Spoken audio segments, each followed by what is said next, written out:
Spider-Man hype is a little less intense, let's look at some spiders in video games that aren't Spider-Man. These can be spider characters who can talk or can't, bosses, common enemies, whatever they want, as long as they're classed as a spider. So, Rom the vacuous spider, because you're actually a pill bug, you will not be on this list. Sorry. I've also limited it to 1 per franchise, as there's a certain series that has a lot of cool spider enemies. Also, there are some spoilers happening, with a special mention to number 1 that spoils a major plot point. If you would like to know where 1 starts to avoid spoilers, check the description for the time. With that out of the way, let's begin.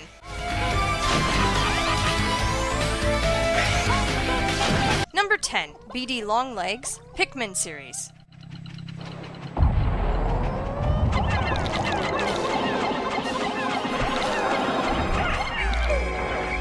Appearing in the original Pikmin as a boss for you to tackle with your little dudes, BD Longlegs appears in the sequel Pikmin 2 as a mid-boss type in the Citadel of Spiders. It stomps around, growing quicker according to its diminished health level. Yellow Pikmin are very useful for this fight as they can be thrown higher and attack the BD Longlegs' torso. When its health gets lower, it will turn more red and start smoking at its joints. It's a fun fight.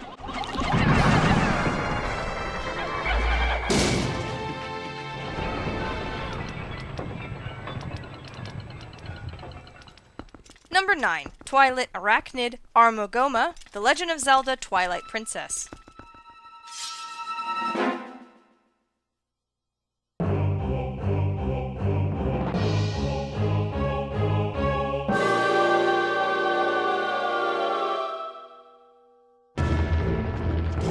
While I did consider Ocarina of Time's Goma boss, I figured this one looked more spider-like, fitting the list a bit more. Armagoma resides in the Temple of Time as the boss, fighting Link when he enters the boss room. The fight is generally pretty easy, with Armagoma's weakness being obvious. The giant eye on its back is its first weak point, where you must shoot an arrow at it to have the spider fall to the ground. As it is squirming around, you must use the Dominion Rod to control the surrounding statues to deliver a powerful blow to Armagoma's carapace. After 3 hits, it's defeated. Or is it? The eye you were shooting at all along was actually a small spider that was controlling the bigger one you destroyed. Just hit it with your sword or shoot it until it'll die. Yay!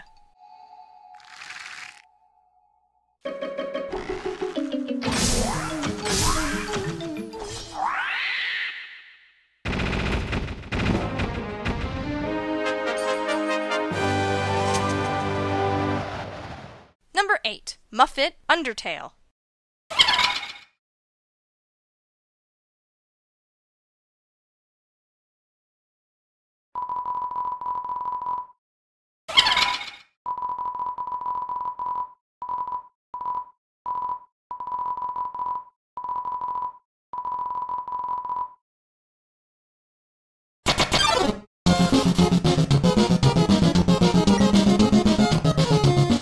Is a sub-boss that the player encounters in Hotland. Early in the game, there is a spider bake sale that you can purchase goods from. Muffet is said to be in charge of these bake sales, and will interact with you differently depending on what you bought or what you didn't buy. If you bought something, sometime during the fight, she will receive a telegram saying that you helped the spiders out, and it ends the fight. If you eat one of the bake sale items in front of her, she will initially accuse you of stealing it, but a telegram comes in to tell her that you bought it, also ending the fight. Another way to end the fight is buying an item from her personal bake sale in Hotland, which is pretty hard because each item costs 9,999 gold. Her fight in Undertale is unique in that she transforms the battle where your little heart is tied to 3 spider strings, and you must dodge oncoming attacks by moving up and down. One such attack makes you rush up to prevent any significant damage. If you know me, I love a good soundtrack, and Muffet's boss music is one of my favorites from the game.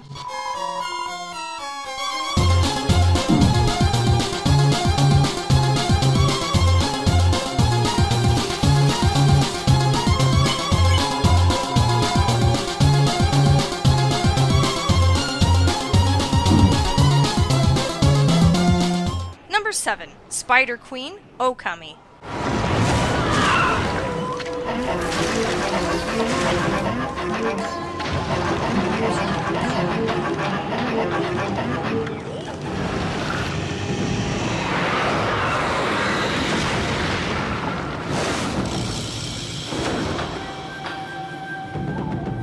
The Spider Queen resides in the Suta ruins. She is awoken when Orochi, the main antagonist for the first area, calls to her and grants her some of his powers to destroy his enemies. After hearing of a missing dog from a kid named Kokari, Amaterasu and Isun head into the ruins, finding the dog in a flower, which turns out to be the Spider Queen's abdomen. Pretty gross. Anyway, as you fight the Spider Queen, you hook vines onto her abdomen and open it, attacking the many eyes inside. Upon defeat, she turns into a giant flower and the dog is safe and sound. Overall, it's a really cool fight, especially as the first boss of the game.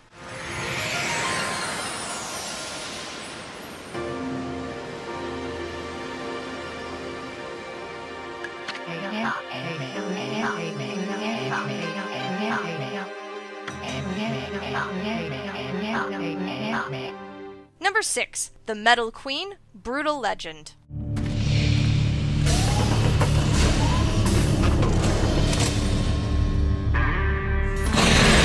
Whoa. Okay, I would ask nicely for some of your giant bass strings, but you don't strike me as the negotiating type, so out of personal respects, I'll just get right to the ass kicking.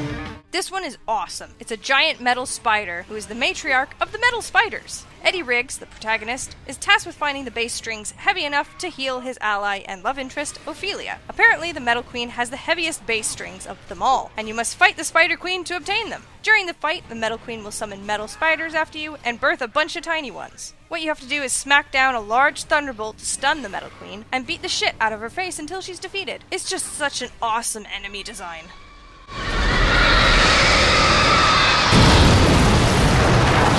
That took way too much time.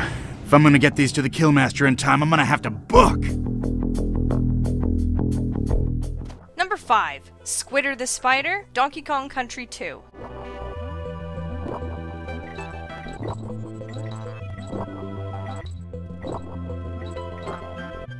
Finally, a spider that isn't an enemy. Squidder, a terrible name in my opinion, is your spider companion in Donkey Kong Country 2, and also in the third installment of the series. He is a buck-toothed spider with sneakers on each of his legs, making him pretty weird looking, but he makes up for that in his usefulness during the game. With Squidder you can shoot projectile webs, as well as create platform webs that you can jump onto. This can let you reach some high places and find various secrets placed in the levels.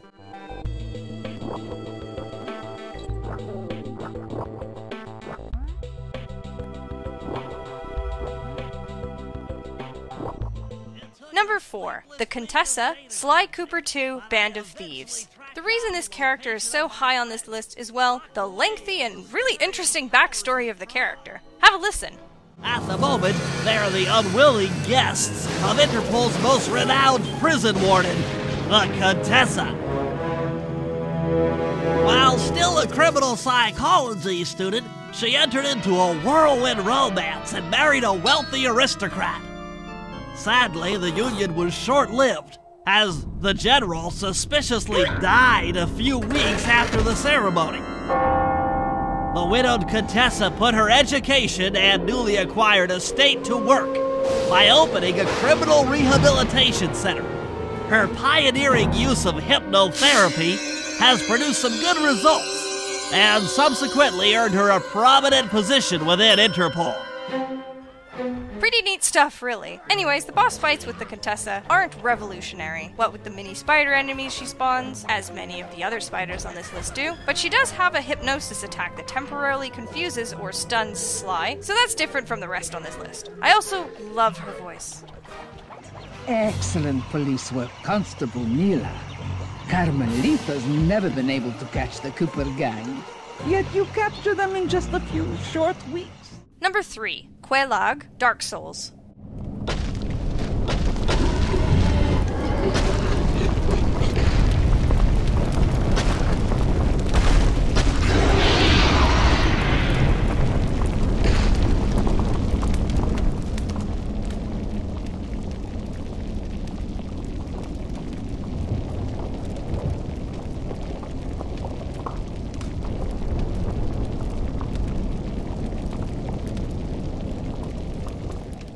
Sick of ugly-looking spiders? Well, how about a spider with a sexy lady on top of it? Chaos Witch Quelag is infamous for putting Dark Souls players in their place. She is one of the many daughters of the Witch of Izalith, and was transformed into her monster form when the flames of chaos were not controlled properly. After traversing down the scaffolding littering Blighttown, where the game lags and unfair poisoning's happening, you are met with this difficult boss fight after you walk through her webbed lair. She has a range of attacks that can corrupt the battlefield and restrict your area of dodging. The spider half can puke up lava and sticks it on the battlefield, causing explosions and stabs you with its legs. The sexy lady half is armed with a sword that makes long slashes and stabs that can be difficult to avoid. And if you don't, well, you're gonna be hurt pretty bad. After the fight, you can find a hidden room where a similar looking Spider-Woman is. If you have a certain item, you can communicate with this pale lady, who thinks of you as her sister Quelaag. From this, you learn that Quelaag was only protecting her sister and harvesting humanity to keep her alive. So who's the real monster now? Goodbye, Quelaag. It was so very nice to chat. Number 2. Spider Witch, Ghostbusters 2016. I say, young lady, you are full of surprises. After you, my dear. Well, that was terrifying. Be extremely careful. This is likely to be a point of dangerous concentration. This boss is actually pretty damn creepy. In the 2016 Ghostbusters game, you come to the Hotel Sedgwick, where you must take care of the Spider Witch, who is a member of the cult of Gozer. She would invite unsuspecting men to her room in the hotel, murder them, and drain them of their blood, all to please her cult leader Shandor. As you walk through the hotel, it gets more and more spidery, with webs and little minion spiders running around attacking you. This is where the Twisted Plane is, a bridge between the real world and the ghost world. Here the Spider Witch boss fight begins as you track her down with your PKE meter and hope you find her before she finds you. It's a great sequence in the game. I'm ready to play. Heads up!